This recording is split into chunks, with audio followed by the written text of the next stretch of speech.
Hi, I'm Paul Brodie. We are back in the shop. Mitch behind the cameras, thank you. We have a sale on merchandise, 18% off. And apparently, some people like that. They've been ordering a bunch of stuff. So if you need anything, it is Christmas. Okay, we're working on the Aermacchi, and I've got spokes, I've got a rim, a hub, a backing plate. On the backing plate, what I did to get the finish here, I sprayed it. I've got trim clad. I got it from Home Depot. It actually works really well. It sticks very well. So I sprayed it, and then it's gloss, and I didn't want the gloss, so I took Scotch Brite. I used the gray. It's a softer compound, I guess you'd say. And I took the shine off it. And so it didn't have much of a shine at all. Then to get this particular finish, I took some cut polish, and I just used a rag by hand, just a little bit, and it just brings it up a little bit. So if you want to know how to get that finish, that is my trick. So to start with today, I made a nut to hold on the torque stay, or the torque arm. And what I want to do is to drill a hole. And so it's pretty hard to drill a 1/16 inch hole that starts at an angle. I've got a little fixture, I guess you could call it a fixture. And we're going to head over to the drill press, and I'm going to show you how I drill a hole like that.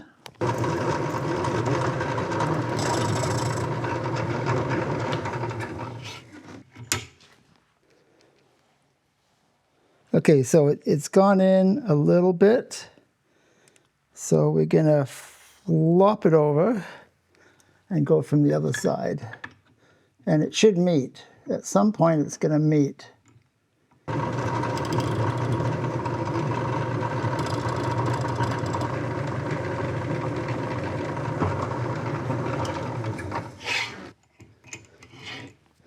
Okay, let's go on safety wire, and then you'll see how safety wire works too.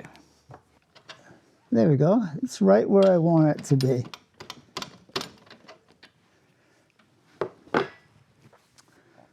So this is my safety wire kit. I used to take this out to the racetrack. So you got the safety wire. It's stainless. It's 032, 32 thou. I got my snips, needle nose pliers, and the safety wire pliers. So I'll show you how these work. So you take off a little length here, straighten it a little bit, and then it goes through like that. And the safety wire pliers work in a clockwise direction. That's how you lock it, that piece there. And then I bring it up a little bit, make it a little bit longer than where the hole is. Lock it, and you see how that works? It's pretty cool.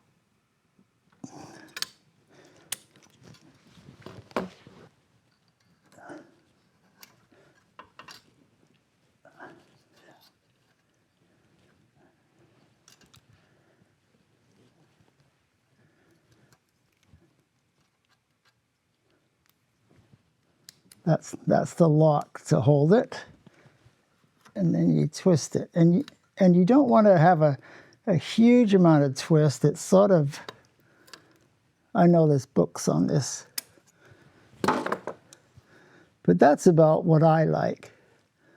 And then you cut it off, and you don't want the sharpness to be sticking out. So that's why you take the needle nose and you bend it under like that. So I can run my fingers over it, and there's no sharpness. So that nut is now safety wired. Okay, so we're going to go over to the bench now, and we're going to look at the spokes, because I got a used rim, And the spokes are the spoke holes in the rim are very, very close to the right angle, but they're not quite right. So I bought a reamer, and we're going to ream the spoke holes in the rim at a slightly different angle, and I'll show you how I came to all the conclusions. Let's go over to the bench. I've got the hub, I've got the rim, obviously, and what I've done is I've got them raised up so that on the hub it's basically in the middle of the rim. So if I put this, I've got this, it's a 1/4 inch rod. I'm using it as a straight edge. So from the edge of the rim, you can see there's a little gap there. So if I put it on this side, it's basically the same. So if I want this higher or lower, I just adjust the center blocks. But right now I'm pretty happy with that. It's a 1/4 inch rod because the spokes are a 1/4 inch and the holes are a little bit larger than 1/4 inch. So I think the holes are about 256.256. So what I do now is I put the rod through the spoke hole. And obviously that I'm going to have some play because it's the nature of a smaller rod in a larger hole. So I'm aiming at this hole here, and I'm looking at the space around here so that I'm using my hand as a measuring tool. Okay, so this is aiming at the spoke hole, and that looks okay. So I've got the middle of the spoke hole. And then for the up and down, can you see what's happening here? It doesn't go underneath. And these spokes, they basically, the inner spoke has to go underneath. So what that means is that the hole in the rim is drilled at the wrong angle, because see how much it goes up like that? What we need to do is to get the hole going down more. So what size should the hole be? I'm going to grab my other reamer and we're going to talk about that. If I measure the nipple, I'm at 249, so it's basically 1/4 inch. If I measure the hole, it's 256, okay? So there's a little bit of play. So I was in my reamer section and I found this reamer, and I don't know where I got it from, but if I measure it, it's 262. So I thought to myself, well, I think that's a good size because it's not huge. It's a little bit larger than 1/4 inch, but it allows a little bit of movement, and the nipple isn't going to bind in the rim. So I tried to use this, but it's a step reamer. And this is actually 276. So this part here, it looks like a reamer, but it doesn't cut. It's more like a pilot. So maybe this got used for a valve guide or something. So I thought that 262 is a good size because it allows this to go in and have a little bit of movement.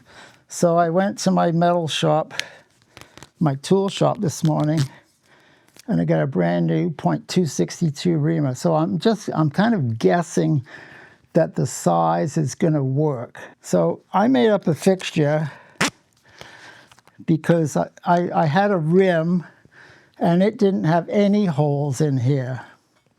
So I needed a fixture to hold the drill at the right angle. So this is what I made up. So this is what I made years and years ago. And this is a drill guide in here, and it's 1/4 inch, so I could drill. But now that I have a reamer that's larger, this isn't going to work.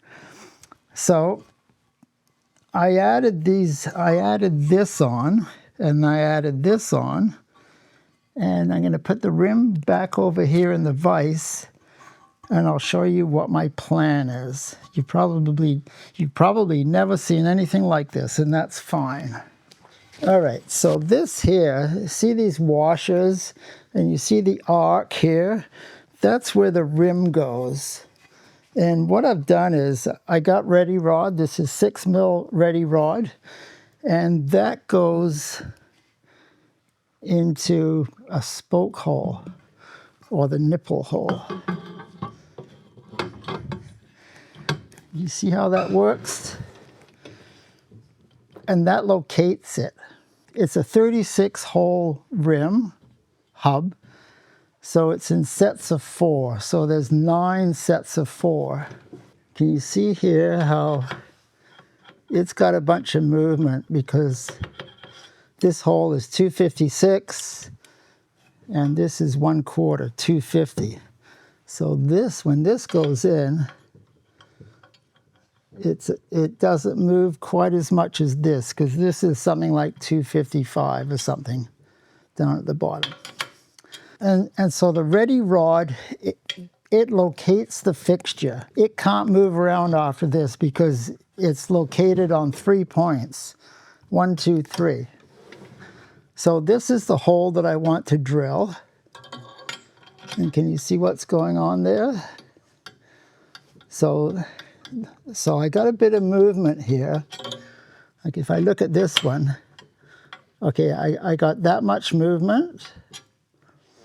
So if I put it down like that, can you see here how I have a gap here, and over here there's no gap? So what that means is that I'm changing the angle of the hole. The hole now is going to be more like that,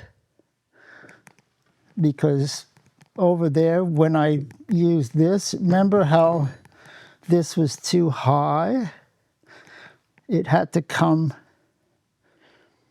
in more. So that's what I'm going to do. I've got my reamer. So when I do this, I want this to be all the way over here. That's my guide. This is my fixture. That's what locates it. And then I want to drill, I want to ream this out. So I'm changing the angle very slightly, and the size is going up to 262. I don't know if that's the right size, but that's what my intuition told me that is good. The reamer's about $45. So once I use it, I can't take it back. So, and what I got to do is I have to mark each hole that I do so that I know which ones I've done and which ones I haven't done. So I'm going to get my hand drill, and we're going to start this.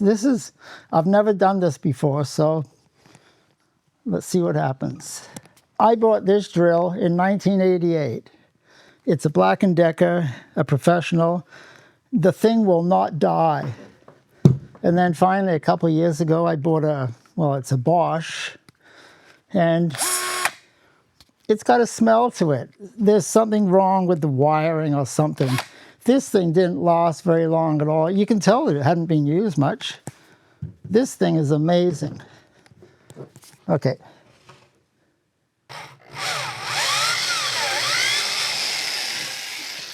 So I need to mark it when I've drilled it. Yeah, here we go. 1, 2, 3, 4.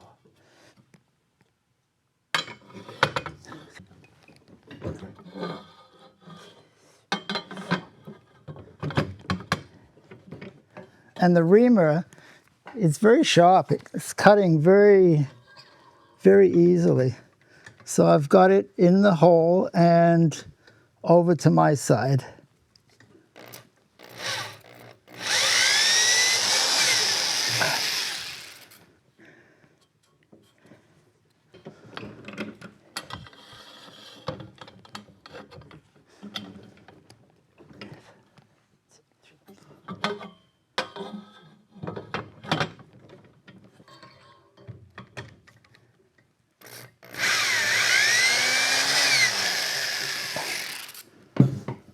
I've done 9 holes now. So what I need to do is to flip the rim around, and then I can still use this because it's all set up. And then when I do the other 18 holes, I have to reposition this. This is going to get moved, and this is going to get moved over to this side as well. So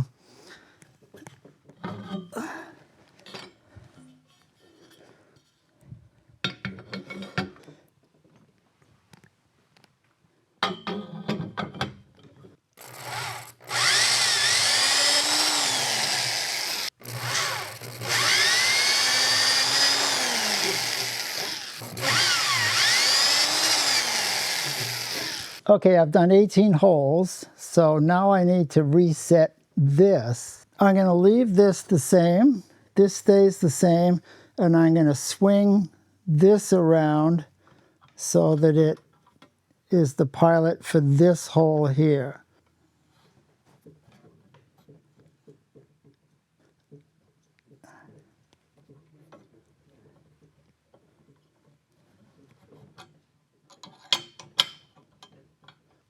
Okay, so what I've done here, it's the same as on the other side. This is in the middle, and then I've got a space here so that when I put the reamer in and I bring it over this way, I'm changing the angle.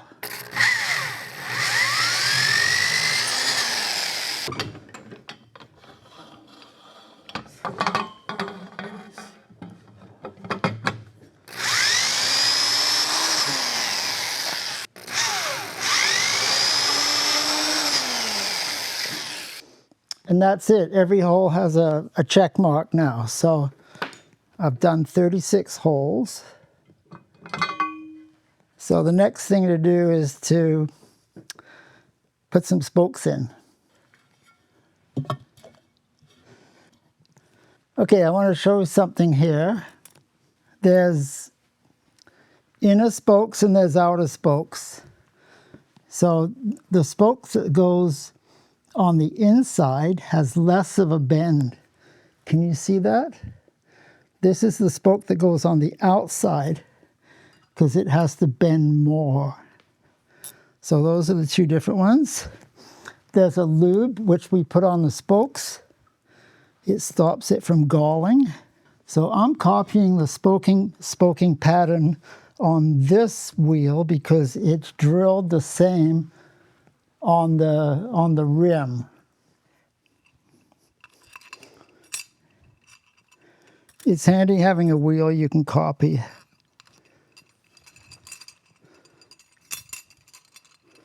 Okay, so that should be good now. So let's count. 1, 2, 3, 4, 5, 6, 7, 8, 9. Okay.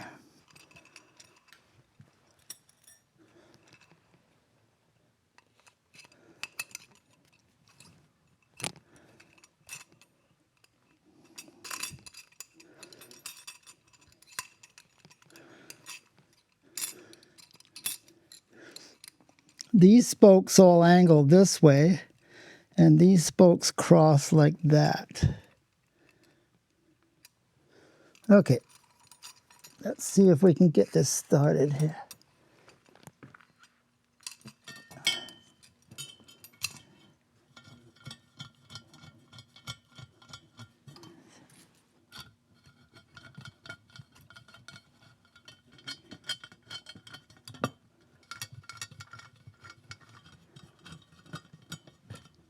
I'm putting all the inner spokes in first because the outer spokes, they come up through and then they bend off like that.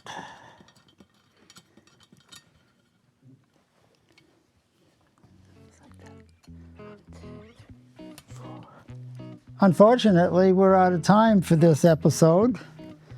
There are commitments waiting for some of us. Thank you for tuning in. Don't forget about our sale, 18% off. Please like, subscribe, tell your friends. See you next time. Bye.